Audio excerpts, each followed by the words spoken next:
Buenos días. Más que conocido, diría yo que conocida, ¿no? Bueno, muchas gracias por la invitación. Muchas gracias a los compañeros de Cogan por abrir este espacio pequeño, resistente, insistente. Muchas gracias a mi compañero Juan Hernández de GTT que propuso mi loco nombre para esta mesa, que en el caso mío no va a ser una ponencia de estadísticas porque me incomodan las estadísticas, más bien me interesan los procesos políticos, las biografías de vida, de lucha,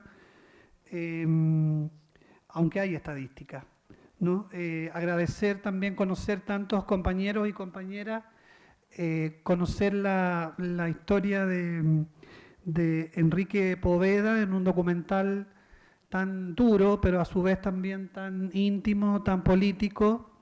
Creo que habría que agregar que su documental trata de los estigmas, pero estigmas empoderados, estigmas que se han transformado en luchas sociales. Habría que agregarle a esos estigmas que él tiene y que también nosotros cargamos con nuestros propios estigmas, ¿no? El estigma de la obsesión, de la porfía, de la insistencia y persistencia, porque sin ese estigma no estaríamos en esta conferencia LGTBI-VIH positiva y nos tendríamos que haber conformado con el orgullo gay, ¿no? El orgullo gay higienizado, blanco, normalizado, neoliberal y neocolonial que inunda las calles de Madrid.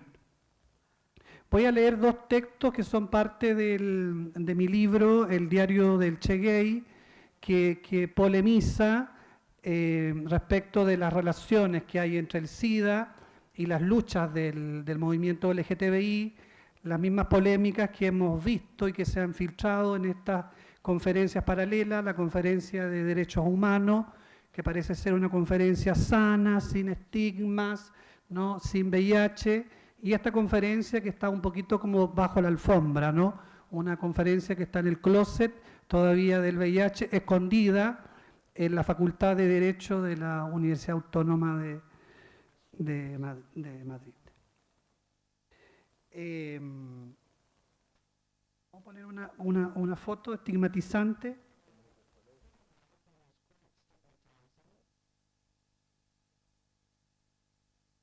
El condón coloca pasión. Campaña de prevención del VIH-Sida en Chile. Foro de Fundación Sabia, mayo del 2014. Quiero compartir con ustedes algunas ideas sueltas y locas, pero no por ser locas son menos interesantes, menos justas y menos necesarias. Soy apóstata, que es la renuncia formal y decidida al bautismo católico, lo digo aquí, con justo orgullo, en el Día del Orgullo, en un país con una raíz católica.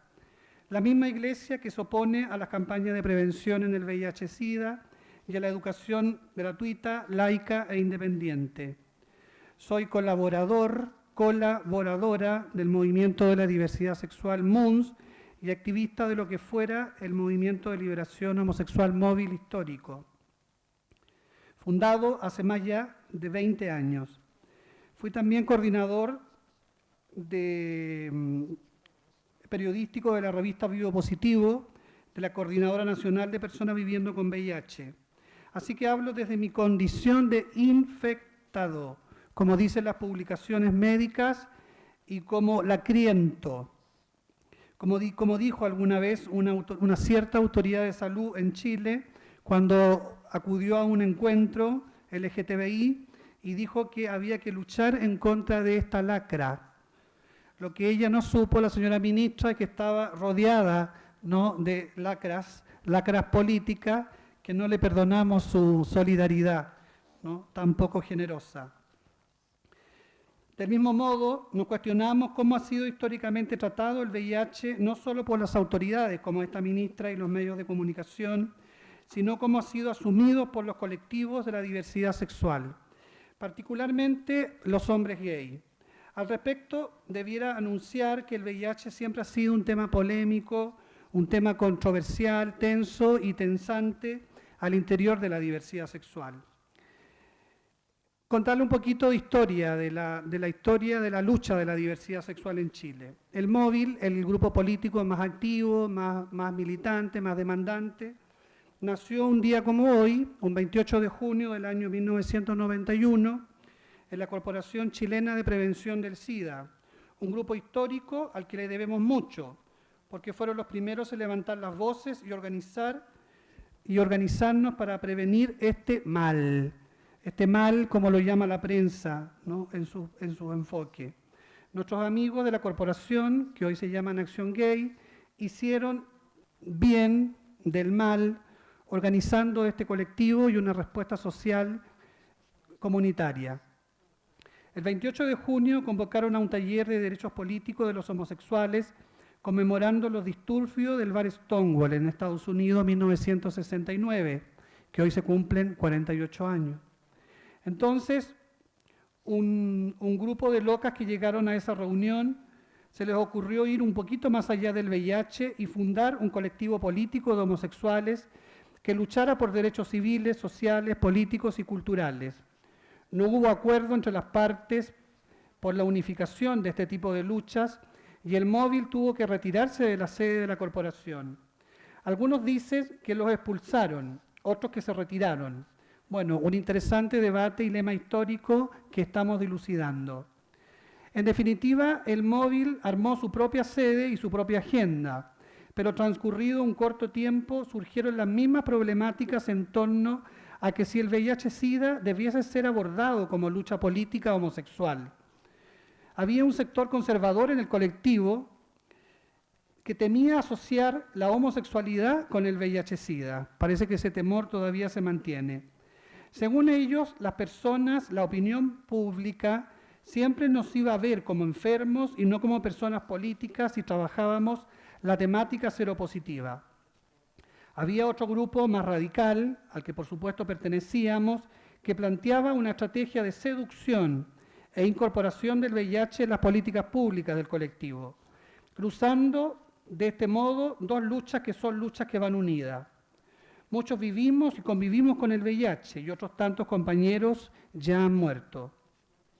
Entonces debíamos asumir y trabajar políticamente porque en muchos países, particularmente en Estados Unidos, el VIH-Sida siempre ha sido una herramienta eficaz para dar luz a las luchas políticas de los movimientos homosexuales. Finalmente se impuso el sector conservador y las personas que buscaban trabajar en el VIH fueron expulsadas del colectivo. Fue un segundo quiebre al interior del colectivo que ocurrió en medio de las luchas políticas. Así nació el Centro Lambda Chile, liderado por Roberto Paulo y el profesor Luis Gautier, a quien recordamos porque es parte de la historia científica, política y comunitaria del VIH. El paciente cero, que aparece ahí en la portada del diario La Última Noticia, ¿no? Falleció de lo que la prensa en ese minuto llamaba el cáncer gay. Hasta el día de hoy, el VIH sigue siendo un tema controversial al interior de las organizaciones y también una preocupación invisible, porque uno se pregunta, ¿qué ha pasado después de tantos años de la aparición de este paciente cero positivo, habría que decir? Edmundo González era un profesor homosexual de Maipú que murió a causa del SIDA en la clínica de la Universidad Católica, clínica que quemó sus colchones, que quemó su sábana, que intentó quemar su propia historia. En Fundación Sabia realizamos una investigación sobre la historia comunitaria del VIH y ahí descubrimos las controversias al interior de los colectivos de la diversidad y de la sociedad civil organizada. Este año se cumplen más de 30 años del paciente cero, aunque en la misma investigación también aparecieron otros pacientes cero, que son pacientes trans, pero como eran trans no tuvieron la oportunidad de ser el paciente cero. El VIH-Sida, en definitiva, sigue siendo un tema polémico en nuestras comunidades, pero esta vez los colectivos de la diversidad sexual, los colectivos oficialistas, los corporativos como el Móvil, Fundación Iguales, qué extraña palabra cuando más bien queremos ser diferentes, se han dedicado a impulsar una agenda completamente matrimonial, como que si todas las locas quisiéramos casarnos vestidas de blanco. Una agenda que no incorpora otros debates de la sociedad civil y que no hace alianza con otras luchas sociales. Más lento me dice que las chilenas hablamos así como que si estuviéramos en el AVE, Hoy día las maricas hablamos también de pueblos originarios, la lucha por el aborto. Uno se pregunta por qué estas maricas oficiales no incorporan esas luchas. Hoy, después de tantos años del paciente cero, el VIH sigue vivo, vivito y coleando, como decimos en Chile, a veces visibles, otras veces invisibles en el debate político. Ahora, ¿cuál es mi propia historia en relación al VIH? Resistiendo, luchando, caminando con VIH-Sida. Mi relación con el virus comenzó en febrero de 1992, cuando acudí por primera vez a practicarme el test de ELISA a REDOS, Redes de Orientación en Salud Social de la popular comuna de Conchalí, una comuna pobre, en Santiago Norte. Ahí llegué por el periódico de la comuna, conociendo en el lugar al emblemático e inolvidable sociólogo Maxi Fuentes, creador de la necesaria y valiosa iniciativa local que perdura aún en el tiempo. Me hice amigo de Max, conversamos de la militancia en el móvil histórico, de las luchas sociales y culturales de la diversidad sexual y del SIDA en la población homosexual. Tiempo después, las charlas, los encuentros con Maxi Fuentes fueron fundamentales para asumir de modo esperanzador un inesperado diagnóstico seropositivo. Desde el 3 de junio de 1994, esa es la estadística que a mí me interesa, soy una persona viviendo con VIH-Sida, según certificación oficial del Instituto de Salud Pública de Chile, asumiendo poco a poco el carácter político, cultural de la pandemia, mucho más allá de los devastadores efectos biomédicos del llamado cáncer gay. Los primeros años con el SIDA en mi cuerpo fueron de conocimiento y acercamiento a la información científica, junto al trabajo y la complicidad con organizaciones comunitarias de amigos y compañeros que nos reuníamos para enfrentar los efectos de la discriminación social. Entre ellos, la Corporación Chilena de Prevención del SIDA y otras agrupaciones hospitalarias que comenzaban a surgir en Santiago y en regiones importantes de Chile. En ese político y activo contexto, recuerdo haber conocido e interrumpido una conferencia de prensa del doctor Luc Montagnier.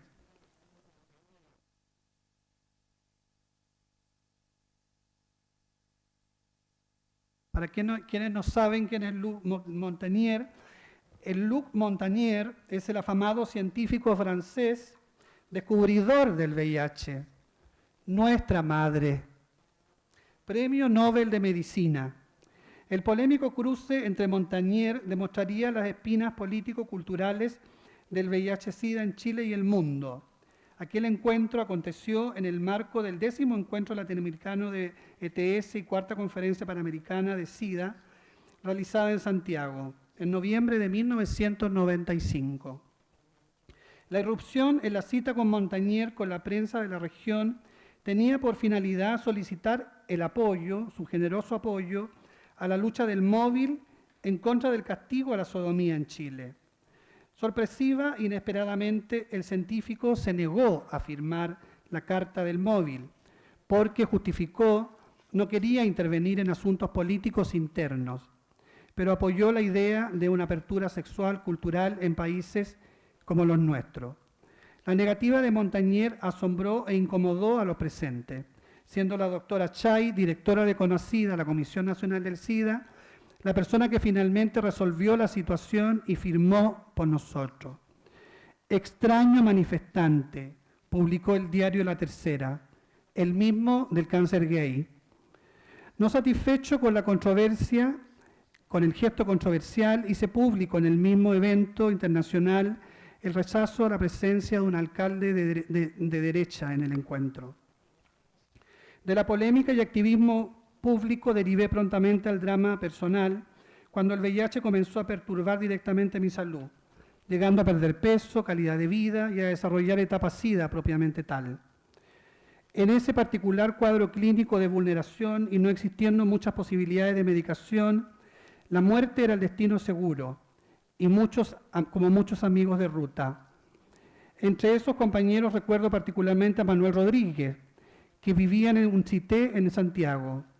Manuel Rodríguez falleció del corazón y yo soy heredero de su terapia. Han sido más de 20 años de lucha, persistencia e insistencia humana, días y noches, periodos de luces y sombras, tiempos donde el asumir la visibilidad del VIH ha sido un proceso lento, contradictorio y complejo. Las sombras fueron las dudas, la negación, el miedo, la discriminación y el estigma. Las luces aparecieron en el trabajo comunitario, la asociación civil, las luchas históricas. El VIH ha arrebatado muchas vidas, muchas de nuestras vidas, pero aquí estamos y persistimos en la lucha. Agradezco a la vida que me ha dado tanto, como dice la canción, agradezco a mi cómplice abuelita Luzmila Monsalve y a tantos otros compañeros que han hecho posible abrir muchos mundos para así seguir viviendo como la siempre viva, resistiendo, siempre luchando, siempre caminando, haciendo posible caminos al andar. Como dice María Elena Walsh, tantas veces te mataron, tantas resucitarás, cuántas veces pasarás desesperado y a la hora del naufragio y de la oscuridad alguien te rescatará para seguir cantando. Muchas gracias.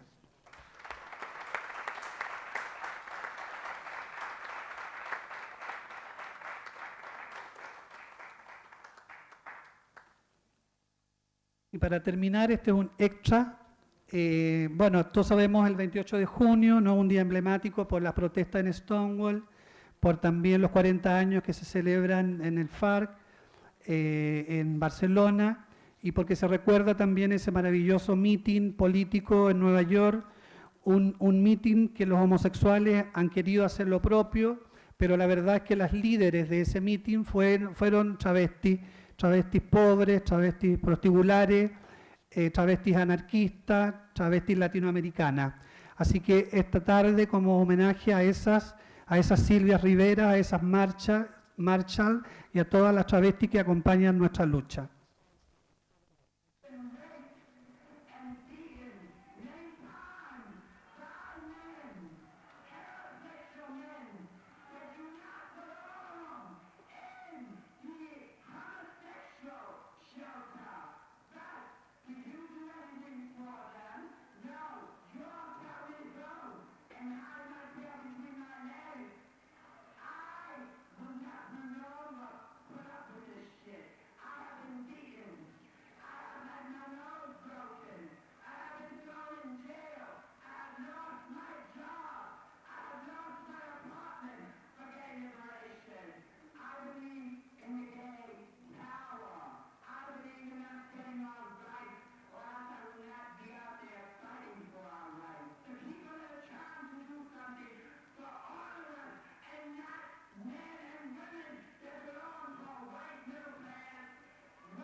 Bueno, ahora nuestro siguiente ponente es Denis Guamala. Él es director del programa de facilitadores, es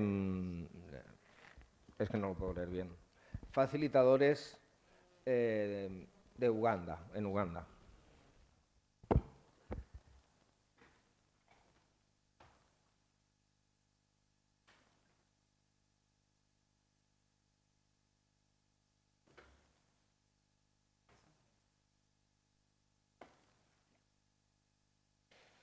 Good morning. Buenos días.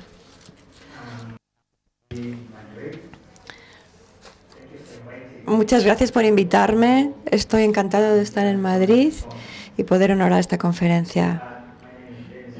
Mi nombre es Denis Guamala, soy de Umanda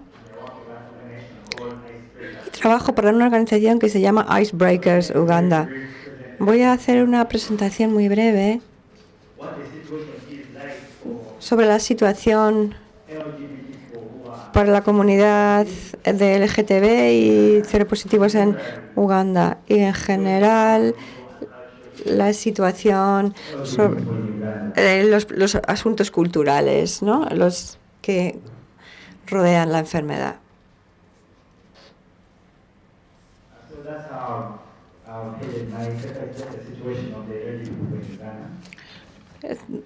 Esta va a ser mi introducción. Voy a presentar a mi organización, que es una organización de apoyo para la comunidad LGBT.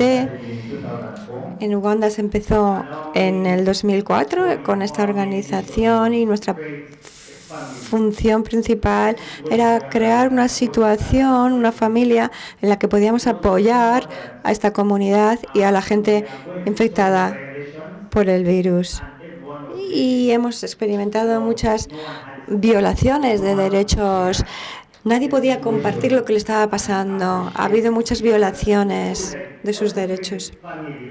Queríamos crear una familia, una situación de apoyo, como una organización, como una familia en la comunidad LGTB y encontrar soluciones. Entonces hemos evolucionado desde este grupo de apoyo. Nuestras áreas principales son, como digo, proveer el apoyo, crear el espacio. Tenemos una casa que da refugio a aquellos que se ven violados, que se les echa de sus casas, que son arrestados por la policía. Estamos creando ese espacio en el que se pueda compartir las experiencias, sentirte como en casa.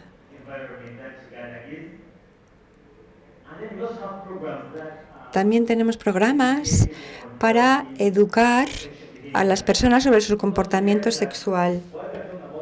Porque cuando hablamos del VIH y de las pruebas, de los análisis y todas estas cifras de las organizaciones, estamos explicando realmente cómo debe llevar una mejor vida sexual. Les estamos formando cómo se pueden comportar sexualmente, que sea sano. Esto es lo que nosotros hacemos. También hacemos mucho trabajo de defensa con los oficiales de los gobiernos y tratamos de hablar con el mayor número de gente posible en el país. Como puedes imaginar, en Uganda esto no es fácil, porque todo el mundo te mira de una manera sospechosa. Tú me estás hablando de una invasión que viene de Occidente, me estás obligando a que acepte esto, y esto va contra la cultura africana. Entonces no es fácil defender los derechos de esta comunidad. Hacemos lo que podemos. Que intentamos crear el mayor espacio posible en el que esto se dé. Nuestro presidente una vez dio una conferencia de prensa en la que dijo que en Uganda no había homosexuales. Realmente es imposible de creer. Entonces estamos llevando a cabo estudios. El contexto del país es bastante preocupante. El gobierno no reconoce estos datos, esta información sobre el colectivo. Pero bueno, en resumen, la población en general de adultos es el del 7,4%, es 1 millón de personas en Uganda. 1,4 millones, perdón, y nuestros propios estudios han mostrado que la prevalencia en la comunidad es como decimos, entre en el grupo etario de 15 a 49 años es del 7,4%. Y lo que está ocurriendo es que vemos un esfuerzo cero hacia la comunidad, que tiene el doble de riesgo. La prevalencia entre los trabajadores del sexo es del 33%. Y lo que pasa es que se considera a la comunidad LGTB como pervertidos. Entonces tenemos que enfrentarnos a esta situación. Estas cifras son producidas por nosotros con el apoyo de organizaciones y la ONU, sí, de la Organización de SIDA de la ONU. Tenemos que enfrentarnos a esto. Si no, es mejor abandonar el país, porque en su mayoría, si el desprecio es enorme en la comunidad LGTB, el país no quiere reconocerlo en ningún momento. Pero, por ejemplo, estos datos que tenemos se podrían reducir, porque una cosa es que miremos a la comunidad en general, LGTB, pero otra cosa es explicar cómo esta comunidad o la comunidad de HSH interactúa con la población heterosexual, con el resto de la población. La gente empezó a entender que esta última cifra de 13%,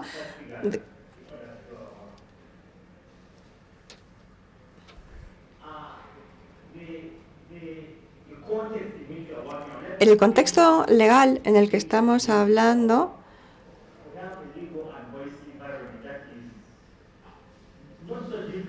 no es tan diferente de lo que se da en muchos otros países o lo que hemos oído que tiene lugar en Pakistán. En estos países la religión y la legislación dicen que los matrimonios tienen que ser entre hombres y mujeres. En Uganda estamos pidiendo el matrimonio de las personas del mismo sexo. Simplemente estamos pidiendo que se respeten nuestros derechos, que no se nos viole, que no se nos golpee.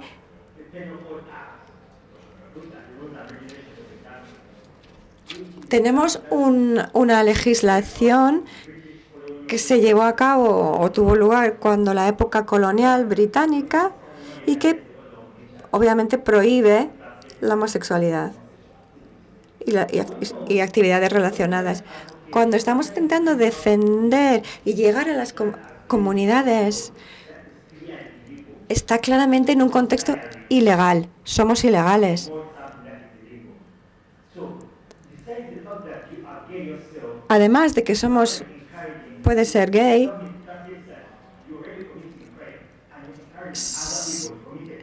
se supone que estamos fuera de la ley porque estamos animando a otras personas a cometer un crimen. Se nos considera conspiradores. Uganda es un país muy religioso. El 90% de la población es cristiana y los cristianos son muy poderosos.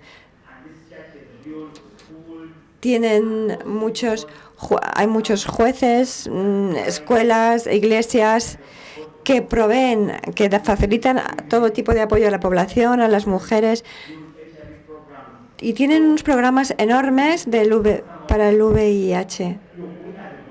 Nosotros decimos, somos los buenos, somos los que estamos intentando daros apoyo, daros formación gratuita, y al mismo tiempo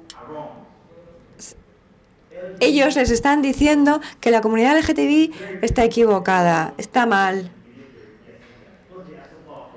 como son muy poderosos, toda la gente, la Iglesia, es un gran problema.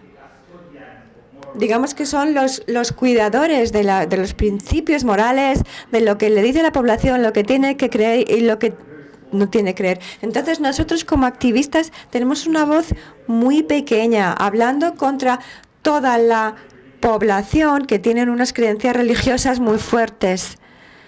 Ahora mismo tenemos apoyo de los americanos, de los evangelistas.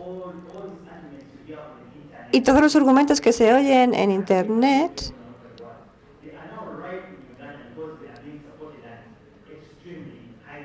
se les están dando mucho apoyo a ellos y también muchos fondos. Entonces también esto es otro problema para nosotros, porque todo el mundo les escucha, son muy fuertes, hablan con una voz única y la homosexualidad es algo que tanto los musulmanes como los cristianos están en contra de la homosexualidad. Entonces se unen, digamos, tienen un frente común. Esta es una de las campañas que quería señalar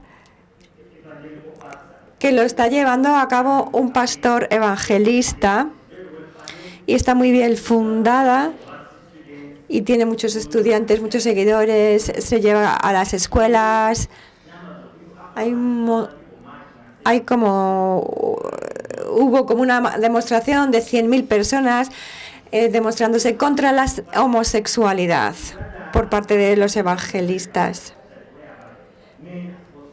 Los hombres se supone que tienen que ser hombres. Es una situación muy patriarcal. Estamos hablando del hombre macho, alfa. Entonces, como un hombre gay, nos consideran que estamos violando los principios de patriarcales. Si eres un hombre afeminado, piensan que es algo que es irrespetuoso con los hombres. Entonces, la gente, hay un ambiente de homofobia enorme, ¿no? Se les odia a los hombres que son gay, que son afeminados.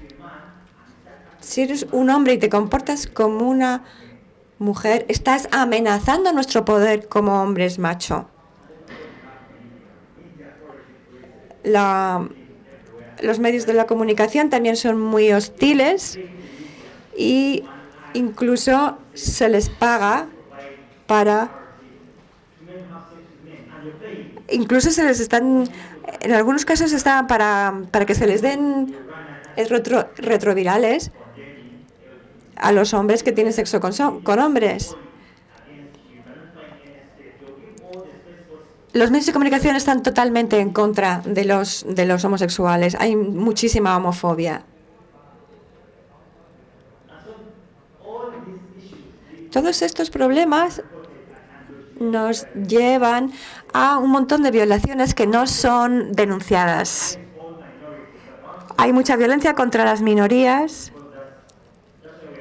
y por eso estamos aquí hoy. Cuando tienes la ley contra ti, la religión, todos los jefes de instituciones, los medios de comunicación, las personas te van a violar tus derechos. Y tú preguntas a alguien, ¿alguna vez te han violado? ¿Te han golpeado? Te preguntas y te dicen, no me han violado. ¿Has sido golpeado? Sí. El problema es que han crecido con esto, lo han oído de sus padres, de los políticos. No saben lo que constituye una violación de sus derechos. Hay personas que se han movilizado para llevar a cabo nuestro trabajo a las zonas rurales y este ha sido el resultado. Les han dado palizas fenomenales que ni siquiera se han denunciado. En general, la seguridad es precaria. Es muy difícil que la gente quiera trabajar con nosotros. Por ejemplo, Denis, que llevó a cabo este trabajo y le dieron una gran paliza. ¿Cómo va a animar esto a la gente a que se anime a trabajar con nosotros? Entonces, digamos que nos estamos convirtiendo en una organización subterránea. porque ya se ha visto evidencia de personas a las que han asesinado, a las que han golpeado. Y en general, ¿cómo podemos proveer estos servicios a la comunidad que se siente estigmatizada? Para personas que utilizan drogas, necesitan tener esos servicios, esa conciencia de sí mismos. ¿Cómo vamos a hacerles llegar estos tratamientos? Cuando realmente están tratados peor que a los animales, peor que las vacas. La sociedad, muchas veces esta comunidad piensa que se tienen que mover, que se tienen que ir del país, que se tienen que trasladar. O sea, la comunidad ella misma se estigmatiza, se aísla, la comunidad afectada por este problema. Entonces estamos intentando promover que la gente sea consciente de sus derechos legales, de sus derechos humanos. Tenemos que ser muy prudentes. Puedes recibir una admoestación, una advertencia de tu juez, de los servicios sociales, de la iglesia. Si no lo hacemos de una manera oculta, nos metemos en problemas.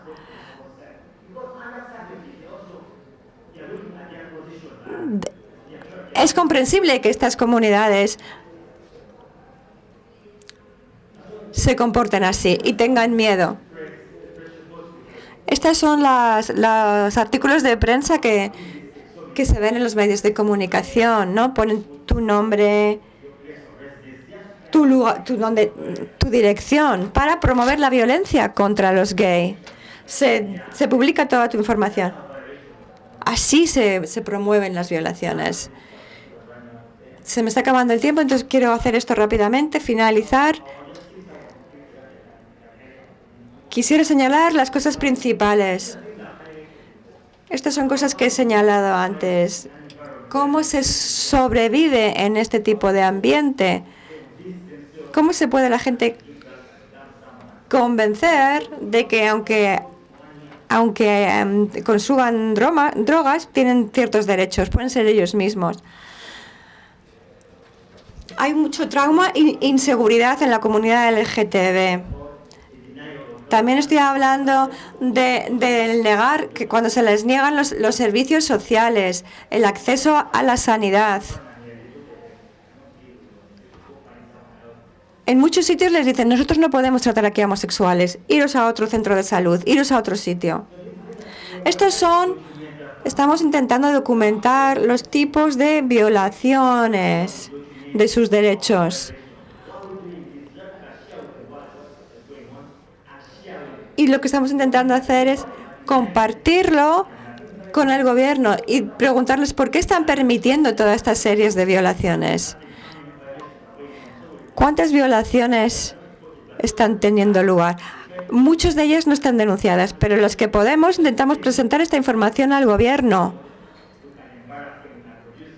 Lo que queremos es avergonzarles para que nos den una respuesta. Entonces, ¿qué estamos haciendo? Estamos haciendo reuniones en la comunidad. También nos movilizamos a la comunidad. Tenemos clínicas móviles que facilitan servicios gratuitos. Todo tipo, las pruebas de VIH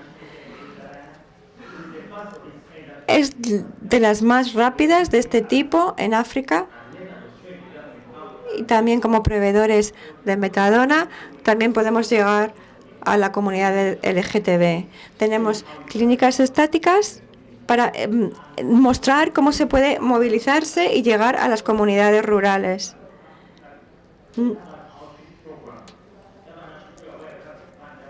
Entonces tenemos este programa de movilización. para llegar, como digo, a las regiones rurales que están muy lejos de la civilización, muy lejos de los países. Así sentimos de esta manera que somos una familia. Estas son algunas de las cifras que os he enseñado. Las personas con las que hemos trabajado, con las que trabajamos, piensan que solamente les vamos a facilitar tratamiento.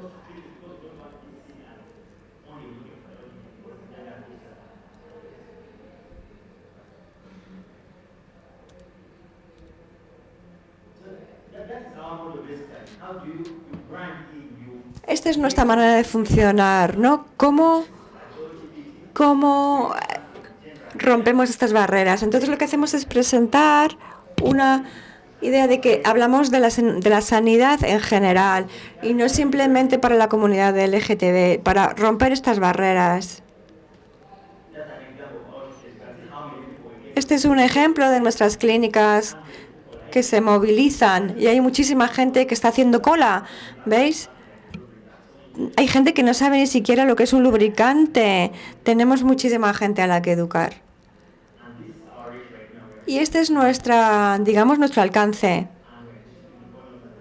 Estamos distribuyendo condones, lubricantes. Estos son todos los servicios que proveemos. Un cribado, test, pruebas, counseling, lubricantes, condones, formación y tratamiento, por supuesto. Este es el mapa de nuestro país, donde se sitúa nuestro país en África.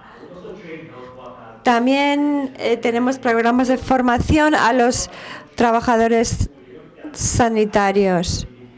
Algunos de ellos nunca han escuchado hablar de estos problemas.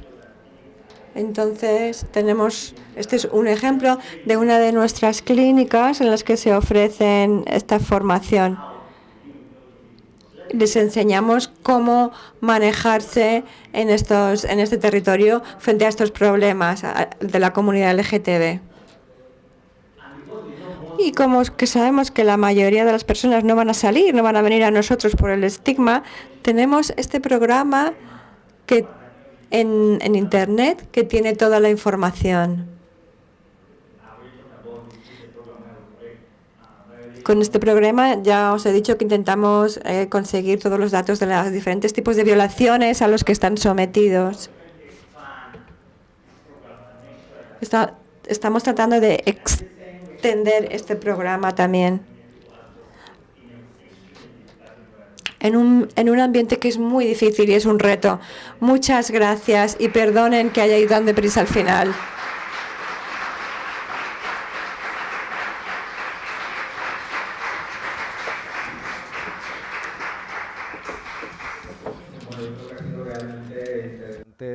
Las 4 intervenciones. Voy a pasar enseguida al turno de preguntas. Ya estamos casi en el tiempo del café. Yo no sé qué le parece a los organizadores, bueno, pues que cojamos 5 o 10 minutos de ese turno de café, ¿no? Yo creo que es muy interesante. ¿Preguntas?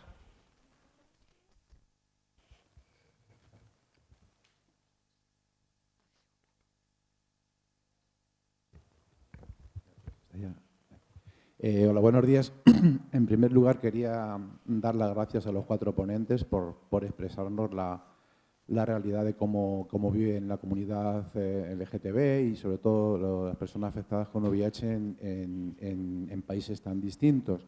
Y desde aquí a darles un fuerte apoyo para que sigan con esta lucha y todo es cuestión de tiempo. Nosotros aquí en España, hace años, pues estábamos en una situación también más precaria, pero bueno, se van consiguiendo muchas cosas y nos quedan muchas cosas por conseguir. Mi pregunta es yo tuve una experiencia hace como 15, 18 años en un viaje que hice a Irán y entonces al hacer el tema del visado me ponían que tenía que llevar una prueba de VIH demostrando mi seronegatividad. si estaba más de 4 semanas. Yo iba a 3 semanas, entonces no la hice. Y luego allí pregunté el por qué. Y me dijeron que con 3 semanas una persona que va allí no es normal que tenga ninguna relación sexual. Y también pregunté, digo, bueno, y en el tema del colectivo LGTB, el tema de la homosexualidad, y me dijeron lo que me ha dicho un compañero, que en Irán no existe la homosexualidad, y esta realidad se me ha dicho también en algún país del sudeste asiático. Entonces, yo quería preguntarles en los países que representan si realmente se pide a la gente que va a viajar allí, si le hacen demostrar su seronegatividad para poder entrar en ese país. Muchas gracias.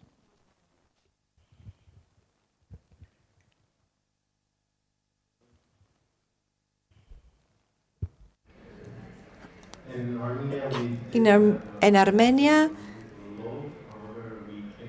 teníamos una ley parecida, pero la hemos cambiado hace un tiempo. Yo soy una de esas víctimas. Yo tuve que trabajar durante 10 años en el país, y cuando descubrieron que eres cuando te pueden deportar si descubren que eres seropositivo.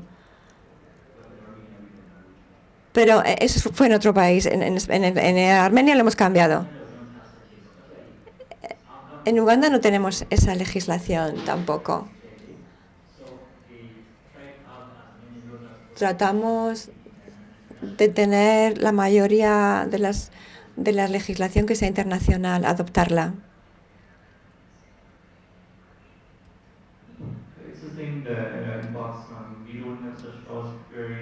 Nosotros tampoco tenemos estas leyes en Pakistán, y tenemos leyes que protegen la confidencialidad.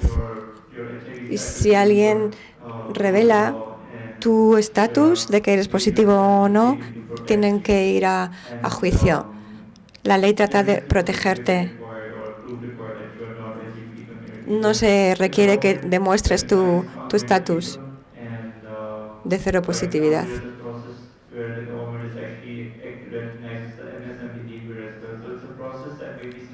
Hay un proceso que es muy lento, pero que protege, como digo, la confidencialidad. Bueno, en Chile no hay ley restrictiva, todo lo contrario, diría yo. Eso es una de las cosas positivas del sistema. Hay leyes que protegen. Está la ley de SIDA, que es de principios de los años 2000, que resguarda los derechos de las personas viviendo con VIH. Esta es una ley que no impulsó el Estado, el gobierno, los grupos políticos, sino que las organizaciones de la sociedad civil. Está la ley antidiscriminación también, que podría en ese caso aplicarse. Incluso es más, en este minuto Chile pareciera ser para América Latina como una especie como Estados Unidos. No llegan muchos migrantes al país, particularmente venezolanos. Yo trabajo en una fundación que se llama Fundación Sabia. No solo llegan, sino que preguntan mucho sobre los tratamientos. Y en Chile, felizmente, digo yo, no hay restricción de tratamiento para personas migrantes que llegan con certificación y con tratamiento de sus propios países. O sea, el Estado de Chile garantiza esos tratamientos no por solidaridad con los pacientes, sino que para que no se transformen, entre comillas, en focos de infección. Esos términos usan ellos no oficialmente, pero así se entiende. Ahora ese es un aspecto positivo, porque hay mucha gente que necesita esos tratamientos. Yo sé que hay otros países que no se garantizan, no se otorgan, a no ser que sean solamente connacionales, ¿no? Y por eso que nuestro país está siendo ahora un lugar de cobijo, de refugio, como dice nuestra canción, el asilo contra la opresión, para muchos compañeros y compañeras de Latinoamérica que llegan a buscar un espacio de trabajo y mejor salud. Muchas gracias. ¿Alguna pregunta más? Kim. El micro. Hola, soy Kim Roqueta, de GAIS Positivos de Barcelona. Bueno, en primer lugar quería agradecer todo el trabajo que se está haciendo. Me parece que hacer el trabajo, ¿no?, de luchar contra el VIH y también de trabajar por los derechos del colectivo LGTBI, a veces en según qué condiciones pues es muy difícil, ¿no? Y yo creo que tenemos claro y teníamos que mostrarlo hacia los gobiernos, no es que no lo sepan, pero teníamos que denunciarlo, ¿no? Que luchar contra la pandemia del VIH sin derechos sexuales y reproductivos es muy difícil, ¿no? Entonces, cuando se está negando derechos, difícilmente puedes trabajar y luchar contra una epidemia.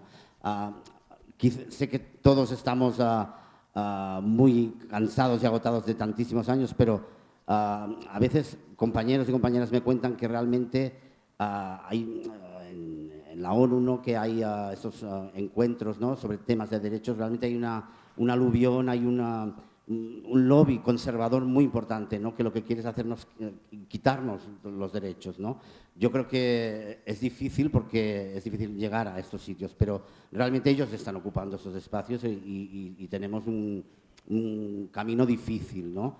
Por tanto, no sé, creo que deberíamos hacer algo a nivel internacional para realmente, porque no puede ser que aquí haya derechos y en otro país no. Así no vamos a acabar ni con la pandemia, ni vamos a conseguir una sociedad más justa, más libre y más sana, ¿no? Yo creo que la salud no se puede entender sin derechos, ¿no? Y esto los gobiernos, aunque lo saben, realmente parece que les importa poco, ¿no? Yo creo que, no sé cómo lo veis vosotros y en qué medida podéis o podemos todos y todas llegar, ¿no?, esta falta de derechos a nivel internacional para movilizar y hacer una presión fuerte, ¿no?, de denuncia.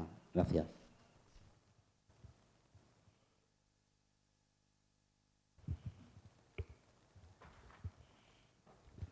¿Respuestas? Bueno. No, yo quisiera aprovechar esa intervención para decir algo que estaba medio atragantado ayer, porque se tomó la agenda de la discusión el PRET, ¿no? De hecho, ahora hubo una manifestación en una institución pública del Estado, decirles que en nuestro país, pese a tener garantía, pese a hacer el examen, ser el tratamiento también de cobertura universal, aunque siguen habiendo problemas también, ¿no?, de jóvenes, adultos, que dejan su tratamiento. Para quienes luchamos por conseguir el tratamiento, a veces nos cuesta entender porque hay gente que lo deja, porque hay gente que reclama que son muchas pastillas, cuando hubo un tiempo en que no había ninguna, ¿no? Pero hay razones también, razones psicológicas, culturales, de agotamiento sistémico, y que las autoridades, los servicios públicos no asumen también como problemática. Tanto así que el famoso PRET no es, digo famoso porque en Chile no es famoso, o sea, ni siquiera se discute, no es tema de discusión y sería casi imposible. Ayer me preguntaban si estaba dentro de las garantías de los servicios públicos y la verdad es que no es garantía, tanto así que diríamos que nosotros estamos más bien en la prehistoria del PRET, estamos antes del PRET, ¿no? Porque cuando uno exige, digamos, ese derecho a la medicación, en el caso nuestro, ¿no?, los jaguares de América Latina, como se dice, no tenemos derecho, y ahí apunto a lo que tú señalas, junto con los derechos sexuales y reproductivos debemos exigir también nosotros y nosotras el derecho a la información. Hay mucha gente que no tiene información, ¿no?, en muchos países, incluso países modernos, desarrollados, que tienen medios de comunicación con estándar ético. Hay muchos jóvenes que no saben lo que es el VIH-Sida, no saben las implicancias que tiene, no conocen personas con VIH. En nuestro país ya no hay rostros de personas, no hay biografías de lucha, no hay caras reconocibles. Entonces, cuando no se le ponga el cuerpo, no se le ponga un nombre al VIH, va a seguir siendo una estadística. Y las estadísticas tienen nombres y apellidos, son personas como nosotros. Entonces hay que exigir derechos sexuales y reproductivos, derecho a la información veraz y oportuna, por supuesto, no solo científica, sino que también información política, y educación sexual gratuita en los colegios, ¿no? Porque más allá de las pastillas, de empastillarnos hasta el cansancio, tenemos que educar a nuestros jóvenes, ¿no?, a la infancia, que tenga una oportunidad también de vivir su sexualidad de vivirla como quieran, pero con información, con educación sexual y con campañas públicas de prevención, con campañas públicas de acceso a los métodos de prevención, al condón masculino y femenino. Gracias. Muchas gracias. Vamos a terminar ya, yo creo que no, porque si no ya se nos van a comer los tiempos. Muchas gracias a todos y a todas. Y yo me quedo también con la última reflexión de Quim Roqueta, ¿no? Yo creo que hemos visto que la lucha contra la homofobia, la lesbofobia, la transfobia es imprescindible para dar una adecuada respuesta al VIH y al SIDA. Muchas gracias. Un segundito, voy a pasar un aviso comercial. Vamos a presentar el libro Historia del SIDA en Chile en Barcelona, para los que quieran ir, los que son de allá y los que quieran ir el día 5 de julio. La organización es Stop SIDA a las 19 horas. Nos van a acompañar compañeros de allá, doctoras y científicas también de Chile y quien les habla, que es autora de este maravilloso libro. Muchas gracias. Muy bien, pues tras la cuña, a tomar café.